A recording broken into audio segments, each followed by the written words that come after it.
Backstage. Backstage. Backstage. Backstage. Hej, dobrodošli v prvi epizodi Backstage-a.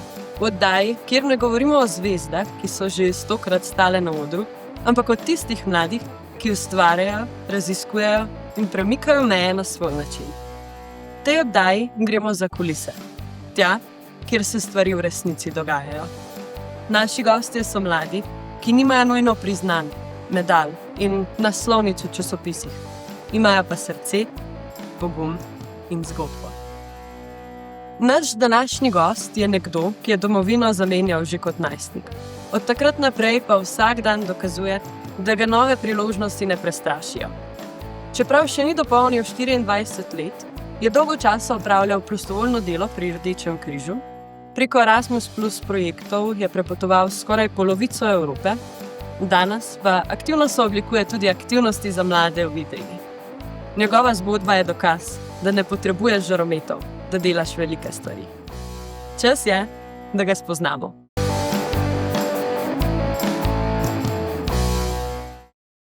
Nikola Paunovski, dobrodošel v naši oddaji. Hvala za povabilo in sem iskreno zelo vesel, da sem danes z vami. Pa, kar začniva, ne? Ja. Povej mi, kdo je Nikola Paunovski? Nikola Paunovski. Lahko rečem zase, da sem kar dober prijatelj, da sem dober brat, da sem dober sin in da sem dober soustvarjalec te družbe. Povej mi, iz kje prihajaš? Ja, prihajam iz Makedonije, iz enega ful majhnega mesta na vzhodu države, 16,000 prebivalcev, in sem 5 let nazaj, že malo več kot 5 let nazaj, prišel študirati ter živeti v Slovenijo. A bi nam lahko malo povedal še o tvojem otroštvu? Kakšen si bil kot mulc? Moje otroštvo je bilo pestro, sicer tudi zaradi družinske situacije, ker je moj ati delal izven meje moje države in se mami mogla spopadati s tem, da bi bila in ati in mami istočasno. To je pač prispevalo do to, da sem bil kar hiperaktiven kot otrok, ampak sicer mi je to v prihodnje pripomoglo, da dosežem veliko stvari. Česa se pa najbolj spomniš iz svojega domačega okolja? Mogoče kakšen von, navada, karkoli? Zdaj ta prvo, ki mi pade na pamet, je sicer mogoče von ajvara, in sicer to se dogaja začetek septembra, ko pač vse ulice Makedonije začnejo dišati po svežopečene paprike zaradi pridelave ajvara. In nekako me to najbolj spominja na svoje otroštvo v Makedoniji. Potem je pa prišel po tvojem otroštvu nek boom in ta boom je bila selitev v Slovenijo. Tako. Sicer sem dokončal srednjošolsko izobrazbo v Makedoniji, sem se pol tudi zaradi družinskih okoliščin odločil, da se bom preselil v Slovenijo zaradi študij, sicer tudi z vidika s tem, da Slovenija kot država ponuja zelo dobre pogoje za državljane bivših jugoslovanskih republik, kar je pripomoglo tudi v mojo odločitev, da zberem Slovenijo kot državo, v katero bom nadaljeval svoje izobraževanje. Ja, predstavljam si, da je bil kar velik preskok iz Makedonije pa potem v Slovenijo. Kako ti je bilo pristati tu? Ali si bil izgubljen na začetku ali si se takoj našel? Tako.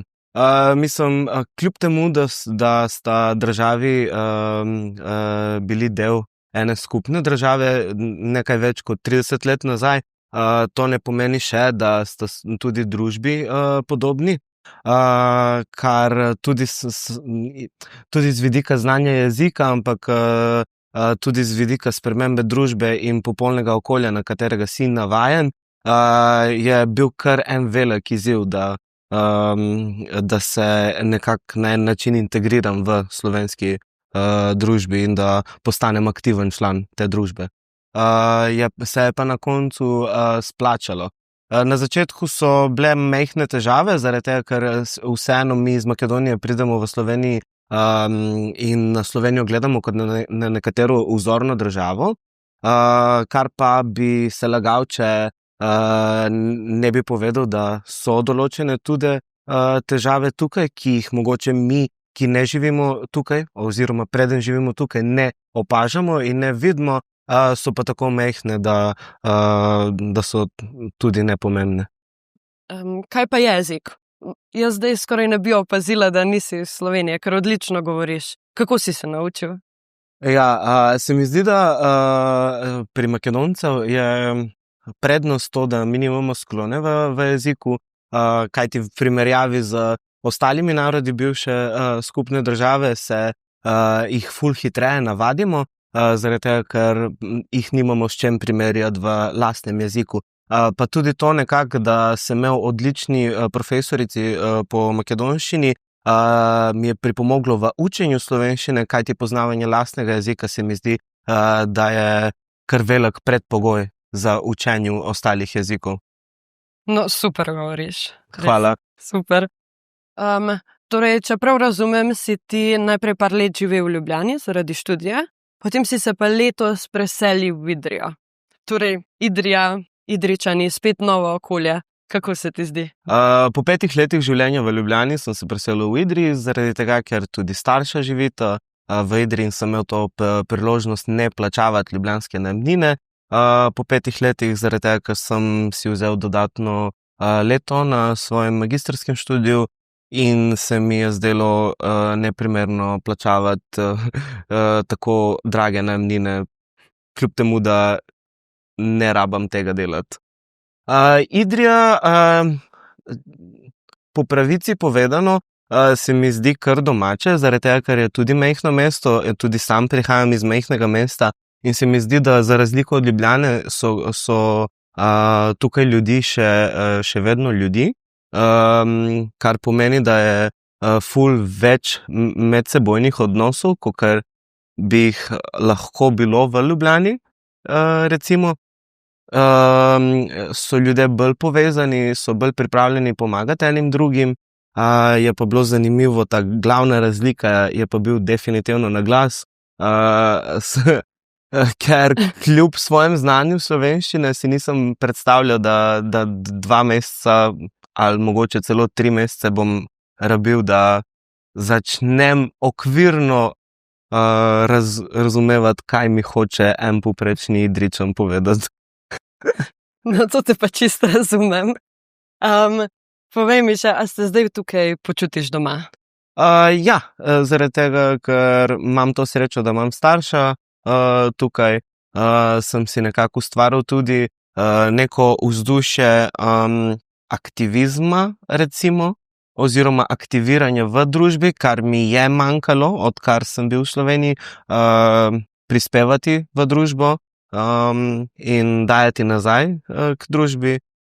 Zlasti zdaj pa, ko delam nekaj, kar je navezano na opolnomočenje mladih, mi je pa še toliko bolj pomembno v vidiku integracije in v vidiku počutja, dobrega vzdušja in dobrega počutja. Okay. Zelo lepo slišati.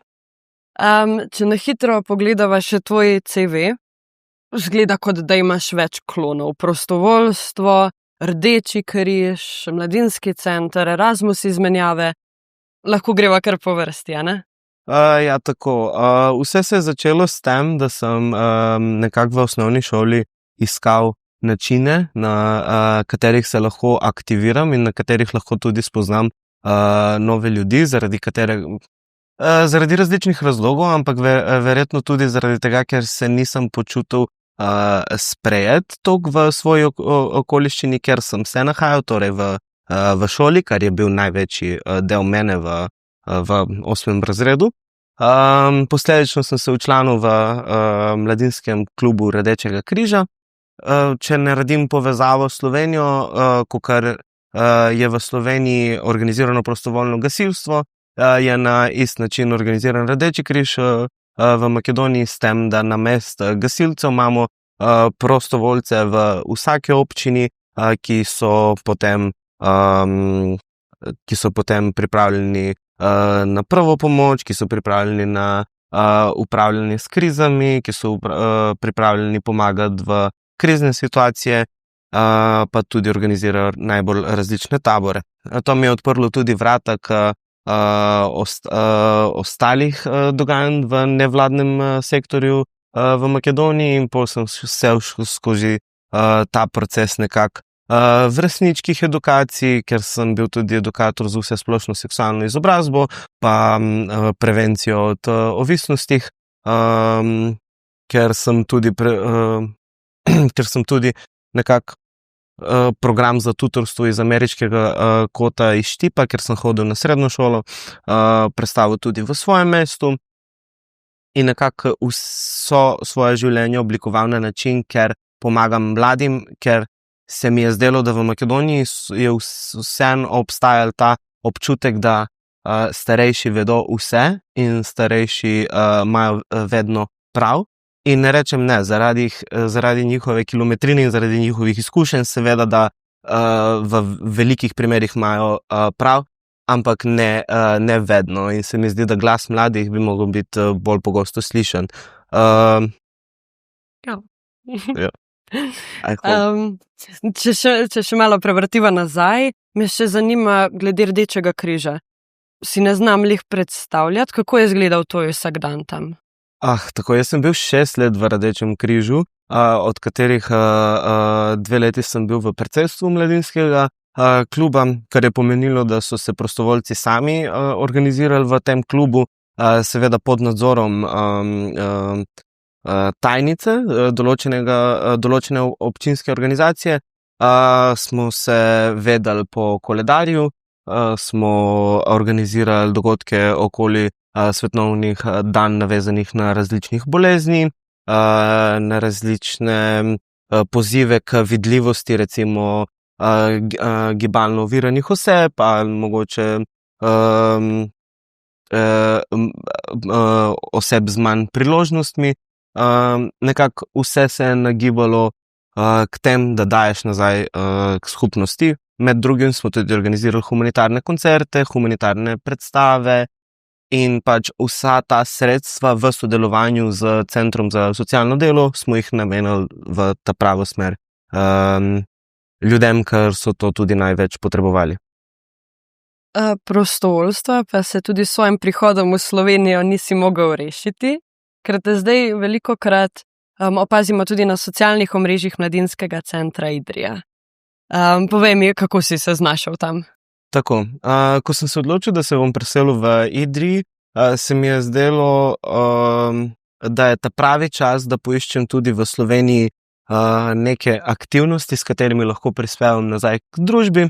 In sicer sem opazil na spletni strani Mladinskega centra, da je izmenjava, ki se bo dogajala v Idriji, mladinska izmenjava v okviru programa Erasmus, kar je pomenilo, da sem se prijavil na izmenjavi, zaradi tega, ker sem hotel nekako spoznati tudi okolje, v katero bom živel, s tem, da je v programu izmenjave bilo zapisano, da bomo raziskovali tudi sami Idrije.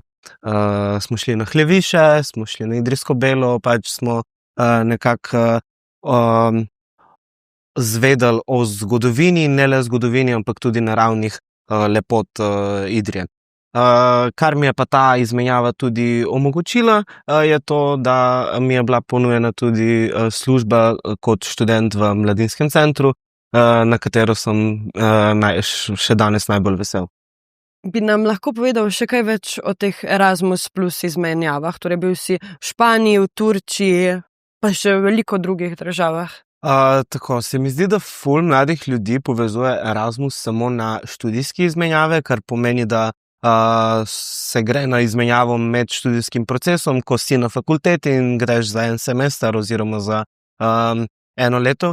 Čeprav v okviru Erasmus programa obstajajo tudi mladinske izmenjave, ki so kratkotrajne oziroma ki potekajo od 7 do 15 dni, se mi zdi. Nisem popolnoma zihar in so v bistvu način, da mladi usposobijo na določeno temo in jih naberejo iz različnih držav v eni državi, kjer se tudi na to temo posledično mladi usposabljajo. Jaz sem res sem bil na več različnih mladinskih izmenjav, ki so se navezovali od teme ekologije do teme liderstva, do teme dobrega počutja in regulacijo samega sebe. In se mi zdi ena izjemna priložnost, ki jo nudi Evropska unija skupaj z vsemi partnerskimi državami, ki niso članice, da se mladi opolnomočijo, da spoznajo ljudi iz celotne celine in ne le to, ampak tudi, da dobijo ene izkušnje, ki ko prideš na trgu dela, ti mogoče pridejo prav. Ja, tu se čisto strinjam, da mladi premalo vedo o Erasmusu nasploh. Pa me zanima, kako bi jim ti to temo približal, ker si sam še kar vpet v to. Tako. Mogoče na način, ker tudi sam razumem, koliko je težko razumeti, da ne vse, kar počnemo v življenju, bi moglo biti plačano. Se mi zdi, da mladi danes imajo napačno razumljeno, kako je delati in kako je imeti službo, in da ti delodajalec išče izkušnje, ko končaš s fakulteto, to pomeni, da si predtem ti mogel ali prostovoljiti, ali se vključevati v različnih združb, ali se vključevati v različnih mladinskih organizacijah, kar ti pa sam Erasmus program tudi ponuja. Torej, to, da se ti kot edinka odločaš, da pač nočeš svojega časa zapravljati, zaradi tega, ker nisi plačan za tistih 10 dni, sicer je program brezplačen in ti je plačan prevoz, hrana, nastanitev, seveda, ampak nisi plačan zaradi tega, ker boš tja 10 dni. Mladih se mi zdi, da se odloči, da raj ne bi šlo, kar ne bi zgubljali časa, čeprav to je mogoče še najbolj zapravljen čas, ki ga boš imel. Torej se ti zdi, da je tebe ta evropska scena nekako izoblikovala? Definitivno. Z mojo prvo izmenjavo, ki je bila sicer v Španiji, ko sem imel samo 15 let, je bilo to ena izjemna izkušnja, ker smo se učili o tem, kako se pogovarjati z delodajalcem, kako nastopati na intervjuju, kako se pripraviti na intervju, ampak tudi sem imel priložnosti spoznati ljudi, ki so še danes moji prijatelji in katerih lahko pokličem, če grem v njihove države, ali je to za nastanitev, ali je to, da gremo na pijačo, ali je to, da gremo na kosilo. Pač vseeno imaš kontakte, ki so nezgubljive in ki so neprecenljive za celo življenje. Torej, kaj bi rekel mladim?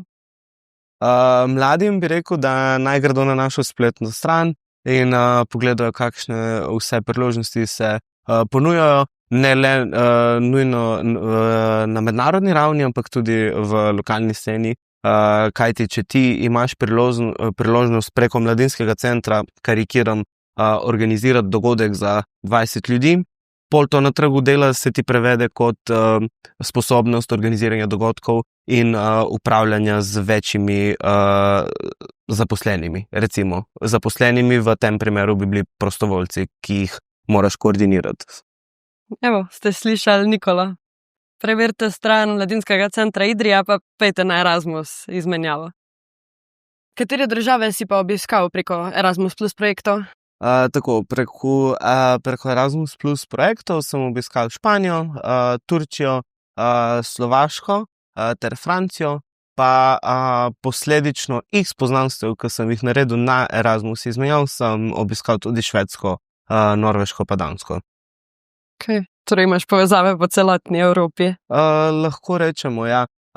Ker pač, kot sem že rekel, ena pridobitev teh izmenjav je res izjemnih povezav, ki so za celotno življenje, ker pač preživeti z nekom 10 dni ni glih enostavna zadeva in je pač neizogibno, da boš naredil povezave, ki so... Ja. Erasmus Plus te je tudi pripeljal do tega, da te zanima delovanje evropskih institucij, ne?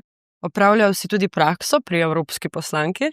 Ja, to je res. V bistvu že od majhnih nog, glede na to, da je Makedonija že več kot 20 let kandidat za članstvo v Evropski uniji, me je vedno nekako ta evropska politika po eni strani jezila, zaradi tega, ker je skozi vpuščala mojo državo v določene politične turmoils, Čne politične. a veš, roller coasterje, v politične roller coasterje, Vrtiljake. vrtljake, Vrtiljak. Vrtiljak. Rollercoaster. v politične vrtiljake.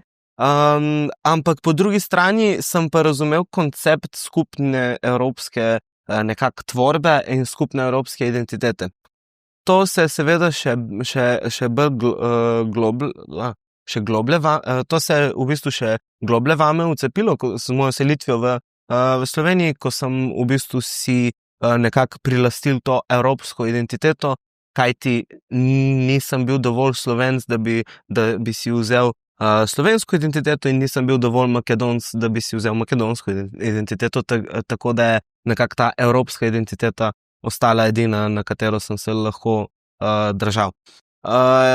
Je res, da sem upravljal pripravništvo pri evropski poslanki, in sicer Ireni Jovevi, ki je bila ena izjemna izkušnja. Sem imel to srečo, da sem upravljal pripravništvo v času kampanje za evropske volitve, kar mi je tudi pokazalo, kako nevarna v smislu do drugačnosti in do razlikah je lahko politika, in sem na lastno kožo in iz prve roke videl, kako poteka nek ta svet iz ozadja, recimo. Prosti čas imaš kar zapolnjen, kar ti pa ostane še časa, pa opravljaš tudi študentsko delo inšpektorja študentske prehrane. To je zelo specifičen job. Kaj sploh delaš? Tako, v bistvu gre za to, da Komisija za prehrano ima vzpostavljene pogodbe z restavracijami, ki ponujajo študentske bone študentom, in jaz kot inšpektor za študentsko prehrano imam za cilj preveriti, če restavracije opravljajo svoje delo v skladu s pogoji, s kateri so se strinjali v prej sklenjeni pogodbi s Komisijo za prehrano. Torej, veliko ješ na bone. V bistvu niti ne to, kakor bi lahko, ampak ja.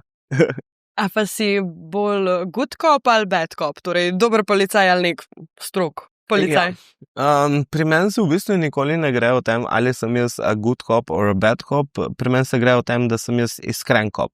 Ker pač prihajam iz države, ker nevzdrževanje standardov je pripeljalo do tega, da država, ki je izstopila ven iz Jugoslavije kot edina brez vojne, je zdaj najslabša v ekonomskem vidiku, v socialnem vidiku, v strukture za civilno zaščito, v vsega, kar je lahko merljivo. In v bistvu sem zmeraj bil proti izstopanju od standardov. Tako da se ne gre o tem, ali si je good cop ali si je bad cop, se gre o tem, ali si iskren in pošten. Torej, študentsko delo so obdelala, prosti čas so obdelala, zdaj me pa še zanima, kaj študiraš. Tako, dokončal sem politologijo na dodiplomskih študij na Fakultetu za družbene vede na Univerzi v Ljubljani. Zdaj pa opravljam magisterij iz obramboslovja in varnostne študije. A bi rad v tej smeri deloval tudi v prihodnosti? Ja, sicer sem 2 leti nazaj, nekaj več kot 2 leti nazaj sem si izbral program obramboslovja in varnostne študije. Če sem iskren, najprej zaradi profesorjev, ker sem tudi na dodiplomcu imel določenih izbirnih predmetov, ki so bili iz programa obramboslovja, pri katerih predmetov so me tudi sami profesorji navdušili, za katerih imam samo dobre besede za povedati, in sem s tem glede tudi na novo nastale situacije v svetu in na novo nastalo stanje, vse bolj tvegano in vse bolj nevarno, sem se nekako odločil, da hočem iti v to smer, pa tudi z vidika vzdrževanja miru in, in izgradnjo struktur za medsebojno razumevanje in zaupanje. Upam, da se uspeš najti tudi na tem področju. Zdaj pa je čas za mimo mikrofona.